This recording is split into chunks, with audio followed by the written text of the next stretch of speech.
여러분 평안하셨습니까? 3월 3일 수요일 한 절 한 끼, 오늘은 마태복음 19장 23절부터 30절 말씀을 중심으로 은혜를 나눠보고자 합니다.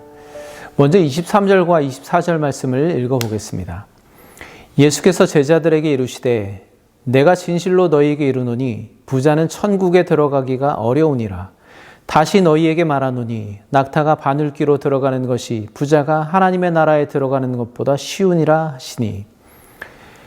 부자 청년이 떠난 후에 예수님께서는 제자들에게 부자가 천국에 들어가는 것이 어려운데 얼마나 어려운가 하면 차라리 낙타가 바늘귀로 들어가는 것이 더 쉽다고 말씀하십니다. 사실 불가능하다는 얘기죠. 예수님께서는 이미 6장에서 내 보물이 있는 곳에 내 마음도 있다. 재물과 하나님을 겸하여 섬길 수 없다고 말씀하신 적은 있습니다. 그런데 오늘 주님께서는 어려서부터 계명을 다 지켜왔던 부자 청년이 실망해서 떠나가게 하시더니 이제는 부자가 천국에 못 들어간다는 것처럼 말씀하시니까 제자들은 상당히 놀라고 충격을 받았습니다. 제자들이 이렇게 놀라는 데는 이유가 있죠. 유대인들은 재물을 하나님이 경건한 자들에게 주시는 복의 증거라고 믿었습니다. 그들의 믿음의 조상인 아브라함, 이삭, 야곱 그리고 욥은 많은 종과 짐승을 거느렸던 거부였습니다. 그런데 예수님은 당시의 통념을 완전히 깨트리시는 그들 믿음의 조상들까지 그러면 하나님 나라에 들어가지 못했단 말인가? 라는 의구심이 들 정도로 완전히 충격적인 말씀을 하시는 거죠. 몹시 놀란 제자들이 예수님께 질문합니다. 그러면 도대체 누가 구원을 받을 수 있단 말입니까? 이에 26절에서 예수님이 이렇게 대답하시죠. 예수께서 그들을 보시며 이르시되 사람으로는 할 수 없으나 하나님으로서는 다 하실 수 있느니라. 아멘. 처음엔 부자가 천국에 들어가는 것이 불가능한 것처럼 말씀하시더니 이제 보니까 하나님은 다 하실 수 있다. 꼭 그렇지만은 않은 것 같습니다. 그런데 다시 말씀을 보니까 사람으로서는 불가능하다는 것을 다시 확인해 주시는 말씀이죠. 그러면 여러분, 부자들에게서 재물을 다 빼앗아 가면 천국에 갈 수 있을까요? 부자로 살던 사람이 죽기 전에 모든 소유를 사회에 환원하면 그 사람은 천국으로 직행할 수 있는 표를 얻을 수 있을까요? 결코 그렇지 않습니다. 구원은 사람이 어떻게 한다고, 어떻게 노력한다고 해서 성취되는 것이 아니라 오직 하나님께서 주시는 것입니다. 구원은 사람이 하는 것이 아니라 하나님이 하십니다. 그가 부자이건 가난한 자이건.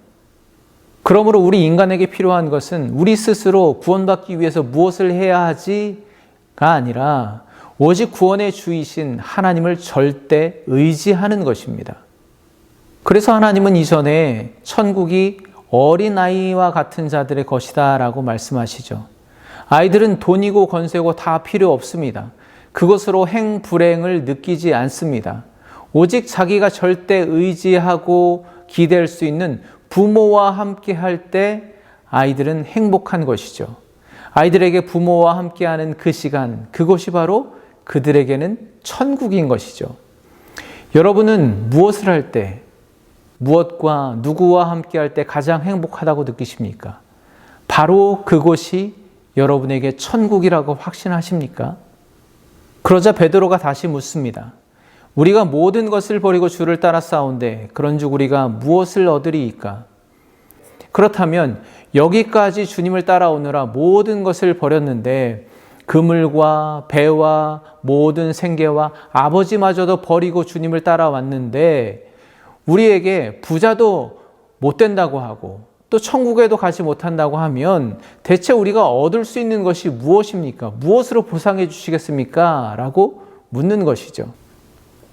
베드로의 질문에 예수님은 세상이 새롭게 될 때 제자들이 12보좌에 앉아서 12지파를 심판할 것이고 주님을 따르기 위해 버린 것들에 대해 여러 배를 받고 영생까지 상속할 것이라고 대답해 주십니다.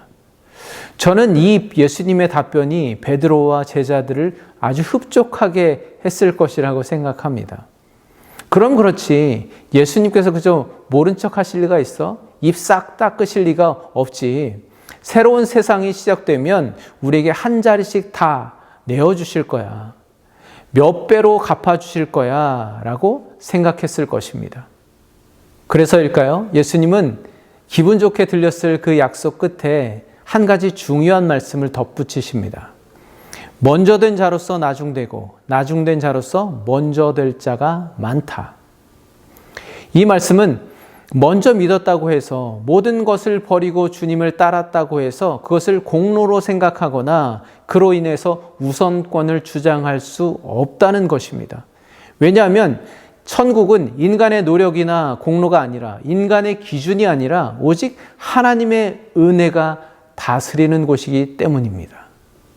부자 청년이 재물 때문에 근심하고 돌아간 것에 비하면 제자들이 모든 것을 버리고 주님을 쫓은 것은 아주 대단한 일입니다. 그들의 희생과 헌신에는 놀라운 상급이 따를 것입니다. 하지만 그렇다고 해서 우리의 믿음이나 희생과 헌신이 주님께 돈을 빌려줬다가 다시 갚으라고 하는 것처럼 그렇게 주님 앞에 권리를 주장할 수 있는 공로가 되어서는 안 된다는 것입니다. 여러분, 우리는 무엇 때문에 예수님을 믿고 예수님을 따르고 있을까요? 그저 그럴듯한 표현, 추상적이고 두루뭉실한 고상한 말로 포장하지 말고 진짜 내 안에 원초적으로 내가 바라고 있는, 내가 품고 있는 그것을 한번 들여다보시기 바랍니다. 여러분, 오늘 이 말씀은 꼭 부자들에게만 해당되는 말씀이 아닙니다.